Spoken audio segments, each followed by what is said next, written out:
Okay, now beta ji come to last part, that is part number 3 of this chapter. Use of subordinating conjunction to combine sentences. Sentences को combine करने के लिए subordinate conjunctions का use हो रहा है. जैसे कि as is use to join two sentences when it conveys the following meaning. As का हम यूज़ करते हैं कहाँ कहाँ पर. एज जब बिकॉज का मीनिंग दे रहा हो, ठीक है. एज जब बिकॉज की तरह यूज़ हो रहा हो. जैसे it is raining, I shall not go to the office. So as it is raining I shall not go to the office.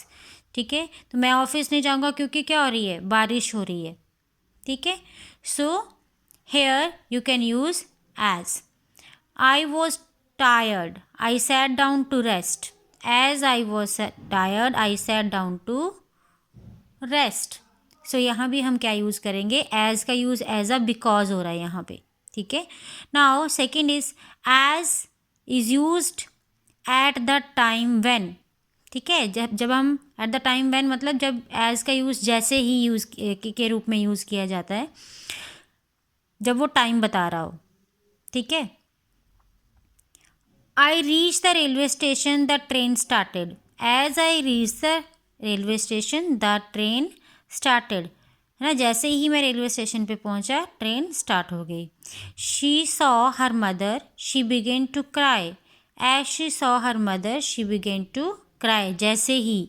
ठीक है, so as he was I saw him as he was going to the office. ठीक है, मैंने देखा जैसे ही वो office जा रहा था मैंने उसे देखा. Okay, now come to next.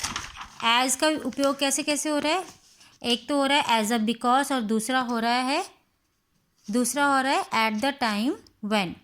Now next, as is used as during the time when. उस समय के दौरान हम कह सकते हैं कि उसका यूज़ हो रहा है during the time when. Duration बता रहा है. She worked, she sang. She sang as she worked. ठीक है, कि उसने क्या किया, काम करते करते गाना भी साथ में गाया. उस समय के दौरान उसने क्या किया, साथ में काम भी किया और गाना भी गाया. He ate his breakfast, he read newspaper. He ate his breakfast as he read the newspaper. Okay, now come, as is used as just after the time when. ठीक है, समय के बाद जब, just after the time when. ठीक है, the sun rises the fog disappear. As the sun rises. ठीक है, जैसे ही सूरज उदय हुआ फॉग डिसअपियर हो गया. ठीक है, मतलब सूरज उदय होने के बाद फॉग डिसअपियर हो गया. Just after the time when, उस टाइम के बाद जैसे ही सूरज उदय हुआ फॉग नहीं, सूरज उदय होने के बाद फॉग डिसअपियर हो गया. He grew older, he became wiser. As he grew older, जैसे जैसे वो बड़ा होता गया ही बिकेम वाइजर, वो बुद्धिमान होता गया. ठीक है, so you can say as का उपयोग कैसे हुआ यहाँ पे, जैसे जैसे. ठीक है, as is equal to in the same way. ठीक है, जब हम किसी चीज़ को उसी तरह से बताते हैं किसी की तुलना में. He ordered me, I did not work likewise. He did not work as he ordered me. In the same way, जिस तरीके से उसको ऑर्डर किया गया था उस तरीके से उसने काम नहीं किया. I did the work as he ordered me, और he did not do the work as he ordered. जैसे कि उसको बोला गया था उसने काम नहीं किया. या फिर मैंने वैसे ही काम किया जैसे उसने ऑर्डर किया था. आई डिड द वर्क, मैंने काम किया, कैसे किया, एज ही ऑर्डर्ड मी, जैसे उसने मुझे ऑर्डर दिया था. ठीक है, my parents will tell me I will do the same work. तो अब इन दो सेंटेंसेस को जोड़ने के लिए आप एज का यूज़ कर सकते हैं, क्योंकि एज का यूज़ हम इन द सेम वे, अगर हमें दिखाना हो कि सेम ही तरीके से काम हुआ है जैसा किसी ने कहा था या बोला गया था, ऑर्डर किया गया था, डायरेक्शन उसी तरीके से दी गई थी. See, I will do as my parents tell me. मैं वैसे ही करूँगा जैसे मेरे पेरेंट्स मुझे कहेंगे. ठीक है, I will do the work as my parents tell me और in the same way my parents tell me. आ गया समझ? As is also use as just like. Sita is tall, Gita is equally tall. ठीक है, so Gita is as tall as Sita, कि गीता जो है वो सीता जितनी लंबी है। ठीक है, एज का यूज़ हम जितना या जितनी में भी यूज़ करते हैं। This well is deep, that one is equally deep, so this well is as deep as that one. Okay, now come to next, since. Since is use to combine two sentences when it conveys the following meaning. Like since का use भी हम जब because की तरह करते हैं। I was busy, I could not meet him. Since I was busy, I could not meet him. She was ill. She didn't go to school. Since she was ill, she didn't go to school. Since का use हम क्या करते हैं? From that time till now, उस समय से लेकर अब तक। Mohan went to Delhi. He has not written to me after that. So Mohan has not written to me since he went to Delhi. ठीक है, our teacher teaches us grammar.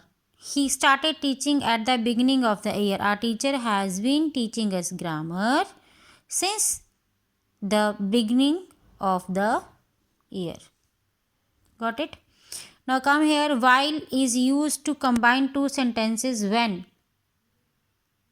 दो sentences को use करने के लिए किया जाता है जब during that period, जब हमें duration दी गई हो। जैसे कि he was playing in the garden, his sister was working. While he was playing in the garden, his sister was working. तो ये भी क्या बता रहा है? टाइम ड्यूरेशन बता रहा है। ठीक है, दूसरा है while का यूज़ एज हम बट भी करते हैं, लेकिन है ना। he likes tea but his brother likes coffee. तो बट को अगर यूज़ ना करना हो तो हम while भी यूज़ करते हैं। he likes tea while his brother likes coffee. Okay. Now come to next, that is used to combine two sentences when it conveys the following meaning. that का यूज़ then का use हम कब करते हैं? then in comparison, जब हमें दो लोगों का कंपैरिजन करना हो। जैसे Anu is more intelligent than Rani. ठीक है, the sun is bigger than moon. हम यहाँ पे क्या कर रहे हैं? दो चीज़ों का कंपैरिजन कर रहे हैं। और देन का यूज़ होता है इमीडिएटली आफ्टर दिस, कि इसके तुरंत बाद ही।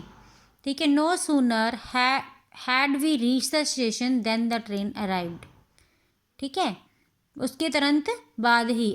No sooner had we reach the station then the train arrived. No sooner had the doctor come in then the patient died. ठीक है, उसके तुरंत बाद ही जो है वो पेशेंट मर गया। ठीक है, इमीडिएटली आफ्टर दिस। देन का यूज़ हम कहते हैं कोई चीज़ का बेटर बताने के लिए, कि वो चीज़ उससे बेटर है। Than he would work rather than beg. ठीक है, उसको भीख मांगने से अच्छा है कि वो काम करे। He would not have T, I would have coffee means I would have coffee rather than T. तो आप प्रेफरेंस दे रहे हो, बेटर चीज़ बता रहे हो। ठीक है, तब भी हम देन का यूज़ करते हैं। Then just then can be use with the meaning of when.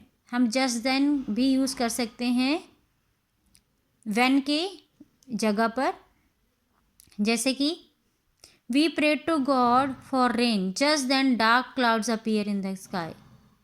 ठीक है, then boys were making a lot of noise, just then the principal came. यहाँ पर क्या हो रहा है? व्हेन का आंसर दे रहा है ये, कि तभी जब प्रिंसिपल आए। Just then the when the boys were making noise. ठीक है, just then the principal came in. Okay, so because जो है वो रीज़न भी बताता है और बिगनिंग में भी यूज़ किया जाता है। वो कैसे? देखो, because is equal to since, या फिर just because is equal to only for this reason. It was raining, I could took a taxi. Because it was raining, I took a taxi. ठीक है, यहाँ तो बिकॉज और since, हम because को beginning में भी यूज़ कर सकते हैं सिंस की जगह पे। Then I took a taxi just because it was raining. मैंने इसलिए टैक्सी ली क्योंकि बारिश हो रही थी। ठीक है, जस्ट बिकॉज, सिर्फ इसलिए मैंने टैक्सी ली क्योंकि क्या हो रही थी? बारिश हो रही थी। ठीक है, he stole, he liked stealing. So he stole just because he liked stealing.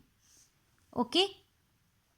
So this exercise I will send you, and we will also discuss this exercise in the live class so that you could understand it in a better way.